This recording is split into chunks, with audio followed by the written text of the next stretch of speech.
पोटगीचा निकाल सत्र न्यायालयानं करुणा मुंडेंच्या बाजूने दिला। तसंच करुणा आणि धनंजय मुंडेंचे लग्नासारखेच संबंध आहेत असं न्यायालयानं म्हटलंय। पाहूयात। 2 लाखांच्या पोटगीला आव्हान देणाऱ्या धनंजय मुंडेंना सत्र न्यायालयानं मोठा धक्का दिलाय। करुणा मुंडेंना पोटगी द्यावीच लागेल असं सांगतानाच सत्र न्यायालयानं करुणा मुंडेंसोबतच्या संबंधांवर भाष्य केलंय। करुणा मुंडे आणि धनंजय मुंडे यांच्यामधले संबंध लग्नासारखेच आहेत। 2 मुलांना जन्म दिला हे एकाच घरात राहिल्याशिवाय शक्य नाही। त्यामुळे करुणा या घरगुती हिंसाचार कायद्याअंतर्गत दिलासा मिळण्यास पात्र आहेत। एका प्रसिद्ध नेत्याची जीवनशैली लक्षात घेऊन कौटुंबिक न्यायालयाच्या दंडाधिकाऱ्यांनी करुणा शर्मा यांना अंतरिम देखभालीचा दिलेला आदेश योग्यच आहे। करुणा आणि त्यांच्या मुलांनाही नेत्यासारखीच जीवनशैली मिळायला हवी।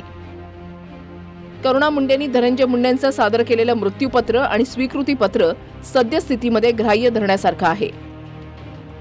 ही कागदपत्र बनावट असल्याचं धनंजय मुंडे यांच्या वकिलांनी कोर्टात म्हटलं होतं। मात्र धनंजय मुंडेंनी ही कागदपत्र बनावट आहेत असा दावा केला, मात्र त्या अनुषंगानं कुठेही तक्रार केलेली दिसत नाही। की धनंजय मुंडे करुणा मुंडेचे जे नाता होता ते लग्नाचाही नाता होता आणि त्याच्यासाठी मी न्यायाधीश साहेबांच्या खूप खूप मनापासून चरणामध्ये वंदन करून मी त्यांचा आभार मानते। क्योंकि आज हे विजय फक्त माझी नसून आज प्रत्येक त्या महिलाची आहे भारताची ज्यांनी स्वतःच्या अस्तित्व लपवून 27 वर्ष मुलाबाळां नवरांना दिले आणि त्यांचं अस्तित्व निर्माण केला आणि 27 वर्ष नंतर आज माझी सारखी महिलाला 2 मुलाबाळांच्या सोबत रोडवरती सोडण्यात आला। कोर्टामध्ये घसीट लिया मेरे को। कौटुंबिक न्यायालयानं करुणा मुंडेंना 2 लाखांची पोटगी देण्याचा निकाल दिला होता। त्या निकालाला सत्र न्यायालयामध्ये धनंजय मुंडेंनी आव्हान दिलं, पण धनंजय मुंडेंची याचिका फेटाळून लावत निकाल करुणा मुंडेंच्या बाजूने दिला। मीच धनंजय मुंडेंची पहिली पत्नी आहे असा दावा करुणा मुंडे करतायत।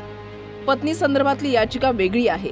त्यातच आता सत्र न्यायालयानं दिलेल्या निकालातून करुणा मुंडेंना त्या याचिकेच्या संदर्भातही आधार नक्कीच मिळाला। एक लक्षात ठेवा आणि माझं पिटिशन जे आहे पूर्ण बघा तुम्ही, जे पिटिशन आहे ते मी त्याच्यामध्ये मी एकदम क्लिअर लिहिलेलं आहे की मी धनंजय मुंडेची पहिली बायको 1998 पासून आहे। तो त्याच्यासाठी मला मेंटेनन्स पाहिजे। आज पूर्ण 27 वर्ष मी धनंजय मुंडेचे करिअरसाठी दिलेले आहे, त्यांचे एक घरसाठी दिलेले, त्यांचे 2 मुलाबाळ आहे माझ्याकडे। तो माझा हक्क आहे जे मला पाहिजे आणि हक्क म्हणून जजनी दिलेला मला।